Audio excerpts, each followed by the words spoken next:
மிக விரைவாக கொடுத்துக்கிறேன் உயிரெடுத்து விட்டு ஆரம்பிக்கிறேன். எங்களுடைய கிராமம் ஒரு சின்ன கிராமம், மலை கிராமம். ஆனால் எல்லாருக்கும் தெரிஞ்ச செஞ்சி தாலுக்கா தலைநகரம் தான். செஞ்சி கோட்டை உள்ளது. இப்பொழுது உள்ள மந்திரியே இருக்காரு. அந்த அளவுக்கு ஒரு முன்னுடைய கிராமம் தான். கோட்டையில் ஒரு கோட்டை வந்து போருக்கு முக்கியத்துவம் கொடுத்தது எப்படின்னா நீர் மேலாண்மையும் சேர்த்து முக்கியத்துவம் கொடுத்துருக்காங்க. காட்டுக்குள்ள ஒரு பெரிய ஏரி, அதுக்கப்புறம் சின்ன ஏரி, அந்த கோட்டையை சுற்றி 13 கிலோமீட்டர் அகழி.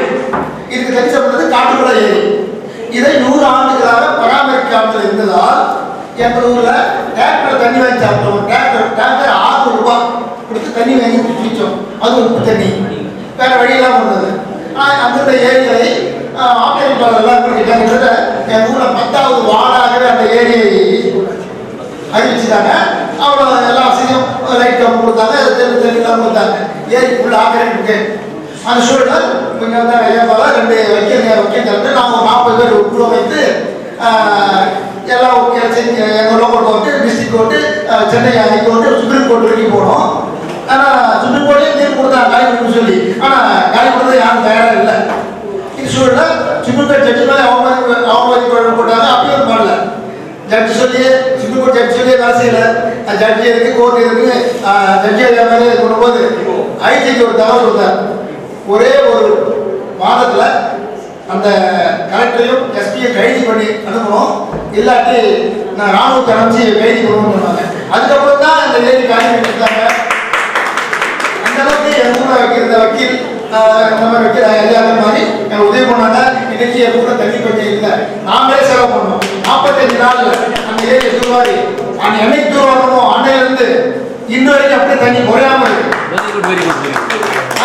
தண்ணி பஞ்சம் இல்லை.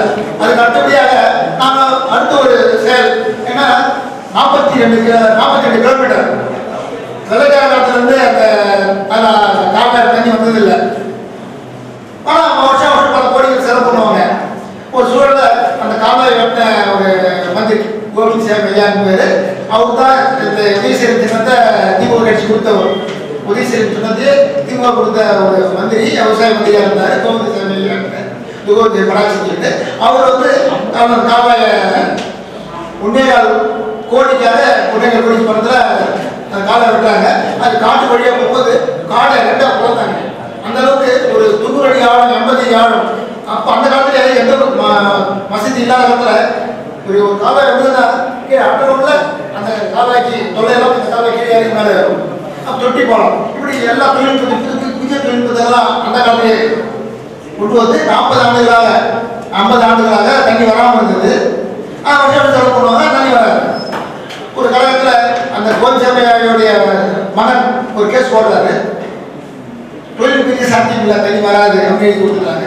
நாங்கள் ஒரு 15 பேர் சேர்ந்து ஒரு குழு அமைத்து எங்களுக்கு சொந்த பணத்திலையும் நம்முடைய கொடுத்தாங்க. விவசாயியாக இருந்தாலும் ஏன்னா தண்ணி வராதுன்ற அழுத்தமான நம்பிக்கையை உருவாக்கிட்டாங்க அங்கிருந்த அரசியல்வாதிகள். அப்புறம் வந்தோம் நாங்கள் சென்னையில் மற்றவங்களுடைய உதவியோட புதிய தலைமுறை இந்த தம்பி வந்திருக்காங்க. அவங்க நிறைய உதவியோட எங்களுக்கு அந்த கால்வாயை சீரமைச்சு இப்பொழுது இந்த ஆண்டு மழை இல்லை, ஆனால் 60 ஏரிகள் நிரம்பி இருக்கு. நாங்கள் 100 இருக்கு. ஆனால் இப்போ அது எவ்வளோ வாட்டர் சோர்ஸ் இருக்குதுன்னா தென்பண்ணை நதியை எங்கள் ஊர் கால்வாயை நினைக்கும் பொழுது தென்பண்ணை, ஓலையாறு, துருஞ்சிலாறு, வராகதி, சங்கராமணி என 5 நதிகள் இணைக்கப்படும். அதுக்கு சோர்ஸ் இருக்கு. திட்டம் தீட்டுறாங்க, பணம் ஒதுக்குன்னு சொன்னாங்க. ஆனால் ஒவ்வொரு சட்டமன்றத்திலும் பணம் ஒதுக்கு சொல்லிட்டே இருக்காங்க, ஒதுக்க போடுறாங்க.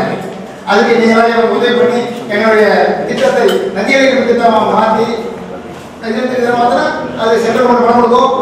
ஆனால் இவங்களுக்கு ஸ்டேட் கவர்மெண்ட் செலவில்லை. ஆனால் 5 மாவட்டம் பயன்பெறும்.